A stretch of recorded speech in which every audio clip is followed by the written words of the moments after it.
Hello everyone, कैसे हैं आप सब। मैं कोमल और चलिए आज बात करते हैं सरेंडर के ऊपर। जैसे मैं भी इसको लेके पहले बहुत कंफ्यूज थी और धीरे धीरे क्लैरिटी समझ में आने लगी कि आखिर सरेंडर मतलब होता क्या है। तो जो मेरे समझ आया है और जो मैं एक्सपीरियंस कर रही हूँ अकॉर्डिंगली मैं आपको शेयर करने जा रही हूँ। It might help you. देखिए, आपकी लाइफ में आपका कोई भी गोल हो, ठीक है, तो उस गोल के ऊपर आपने अपने एफर्ट्स लगाना चालू किए, ठीक है। अब आप क्या कर रहे हो, जो भी आपने मेन गोल बनाया है उसको डिसाइड किया और डिसाइड करके यहाँ आप गॉड पे ट्रस्ट और फेथ लाए कि हाँ ये ज़रूर फुलफ़िल होगा। जहाँ ये यकीन आ गया जैसे गॉड भी यही चाहते हैं कि हाँ ये गोल फुलफ़िल हो, तो वहाँ आपका पूरा ट्रस्ट और फेथ आ गया गॉड के ऊपर कि मेरा जो गोल है वो डिवाइनली अलाइन है। गॉड खुद ये चाहते हैं कि ये चीज़ हो, ठीक है। तो फिर आपने क्या किया, पूरे विश्वास के साथ उस गोल को गॉड को सरेंडर किया। सरेंडर किया मतलब फेथ रखा कि हाँ मुझे इसके लिए वरी होने की ज़रूरत नहीं है, चिंता करने की ज़रूरत नहीं है। मुझे सिर्फ क्या करना है, अब डिवाइन ऑर्डर मानना है। क्योंकि जैसे मैं पहले भी बता चुकी हूँ, डिवाइन टाइमिंग फिक्स नहीं होता है। अगर हम डिवाइन ऑर्डर मानते हैं, उसके ऊपर चलते हैं, तो हम डिवाइन टाइमिंग को अट्रैक्ट करते हैं। ओके, तो इन दैट वे यहाँ पे आपको पूरे समय अटेंशन और इंटेंशन को अलाइन रखना ज़रूरी है।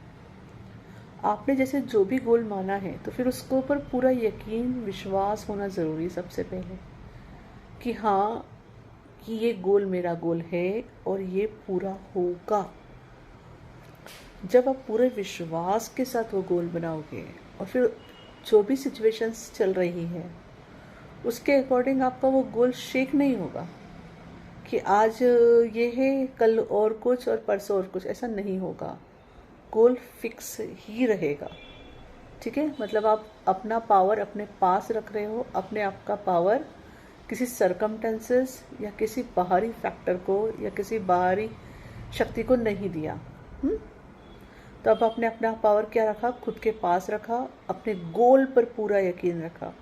क्योंकि जब तक आपको आपके गोल पर यकीन नहीं होगा आप उसे सरेंडर नहीं कर सकते। वेरी सिंपल, क्योंकि आप खुद डाउट एनर्जी में हो।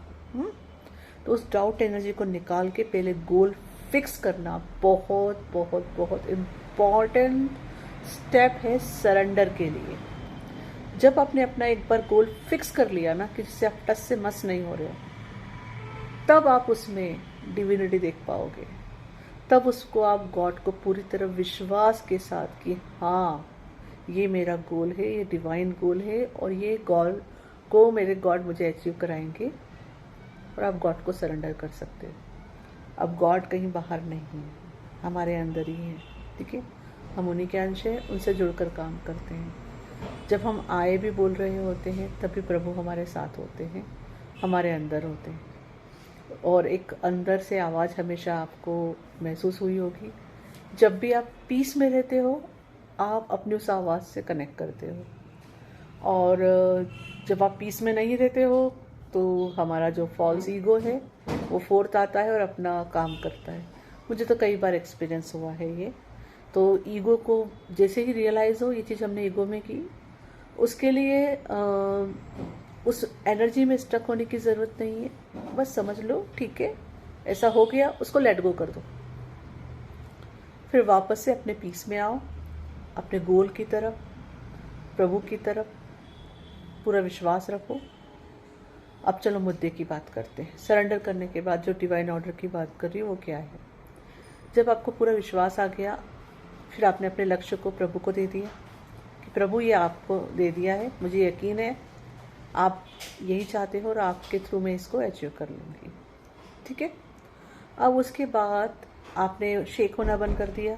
अब कोई भी बाहर के सरकमस्टेंसेस से आप शेक नहीं हो रहे हो, अपना गोल चेंज नहीं कर रहे हो, आप उस पर तटस्थ हो, ठीक है। अब आगे तीसरी स्टेप, जब आप ऐसा करोगे उसके बाद प्रभु आपको डिवाइन ऑर्डर्स बताएंगे स्टेप बाय स्टेप। ऐसा नहीं होगा कि एकदम से सारी पिक्चर क्लियर आपको दिखा दी जाएगी। हो सकता है ऐसा भी हो जाए कि आपको रियलाइजेशन भी हो।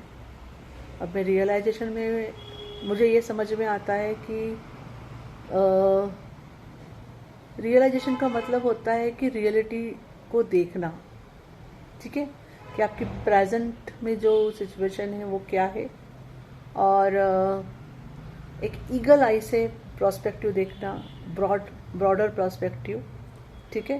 तो जहाँ आपको समझ में भी आएगा कि हाँ कैसे चीज़ जा रही है, और कई जगह नहीं भी समझ में आएगा। It's okay, totally fine, both situation is totally fine, ठीक है।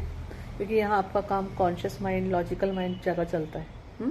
वो कुछ समझता है, कुछ नहीं समझता है, चलता रहता है। तो मुद्दे की बात, अब आपको अंदर से स्टेप्स रिवील होंगी। वो आपको ऑड भी लग सकती है कि ये क्या स्टेप है, पर अगर दिल से रिवील हो रही है, आपको विश्वास नहीं आ रहा है, वहाँ आप प्रभु से कंफर्मेशन मांग सकते हैं। जब आप कंफर्मेशन पूछोगे और अपने हार्ट स्पेस में उसको कनेक्ट करोगे तो आपको जवाब मिल जाएगा। तब भी आप डाउट एनर्जी में हो, no problem, again you ask to God कि मुझे अभी भी क्लियर नहीं है, क्लैरिटी दो। तो आपको हो सकता है किसी से बात हो जाए, या कुछ ऐसे मैसेज या ऐसे कुछ सिंक्रोनिसिटी हो कि आपको विश्वास आ जाए। फिर भी विश्वास नहीं आ रहा है, no problem, ask again. Ultimately यहाँ पे उस स्टेप के लिए जब आप पे पूरा यकीन आ जाएगा, आप वो स्टेप उठाइए। जब आप वो स्टेप उठाते हैं तब जाके आपकी नेक्स्ट स्टेप रिवील होगी। ये जो स्टेप बाय स्टेप हम चलते हैं, इसको कहते हैं डिवाइन ऑर्डर को फॉलो करना, ठीक है। यहाँ फेथ रखना बहुत ज़रूरी है। Without faith it will not work. Faith रखना ज़रूरी है कि हाँ मुझे ये कहा गया है, इससे काम होगा मेरा। फिर आप इसके साथ स्टेप बाय स्टेप चलिए। जब भी डर आए, इनसिक्योरिटीज़ आए, उन्हें अगेन प्रभु को दे दीजिए। इन डरों में, इन इनसिक्योरिटीज़ के अंदर शेक नहीं होना है। शेक नहीं होने का मतलब ये नहीं कह रही कि अपने डर को इग्नोर करना है। ठीक है, डर आया, ओके, समझिए ये डर इल्यूजन है। प्रभु ये डर आप ले लो, लेने को तैयार बैठे हैं प्रभु, अपने पास रख के क्या करोगे, दे दो, ठीक है। डर प्रभु को दे दिया। अगर वो डर को देखने की ज़रूरत है तो अंदर विश्वास रखो, मैं इस डर को देख सकती हूँ, प्रभु मेरे साथ है। उस डर के अंदर झांक कर गहराई में उतरो। अल्टीमेटली आपको रियलाइज़ हो जाएगा वो एक इल्यूज़न है। डर के नीचे भी सिर्फ आपको प्रभु ही मिलेंगे, प्यार ही मिलेगा, शांति ही मिलेगी, ठीक है, और वो डर खत्म हो जाएगा। और ऐसे स्टेप बाय स्टेप आगे बढ़िए। इसे कहते हैं सरेंडर करना और आगे बढ़ना।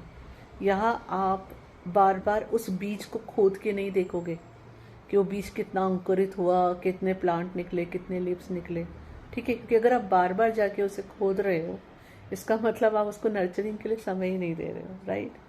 तो यहाँ स्पेस देना, टाइम देना बहुत ज़रूरी है। और यकीन रखना है कि हाँ अगर मैंने मैंगो का बीज बोया है तो मैंगो ही निकलेगा। आई मीन आपने जिस भी गोल को रखा है वही अचीव होगा, कुछ और अचीव नहीं होगा।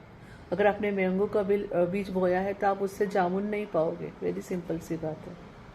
तो as per me this is the process of surrender, कि जहाँ सबसे पहली चीज़ आपने अपना गोल बनाया और उस पर तटस्थ हो, ठीक है, कि हाँ ये प्रभु चाहते हैं, इसमें डिविनिटी है और ये प्रभु के थ्रू मैं अचीव कर लूँगी, क्योंकि प्रभु मेरे अंदर से इसके लिए स्टेप्स ले रहे हैं। आप आपने प्रभु को दिया कि प्रभु ये आपकी रिस्पॉन्सिबिलिटी, या मैंने आपको सरेंडर किया, मैं रेडी हूँ, आपको जो मुझसे स्टेप्स करवानी करवाइए।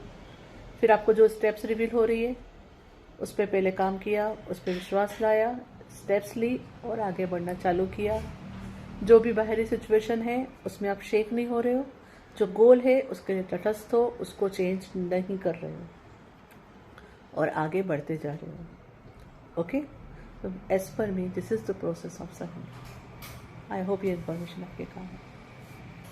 Thank you.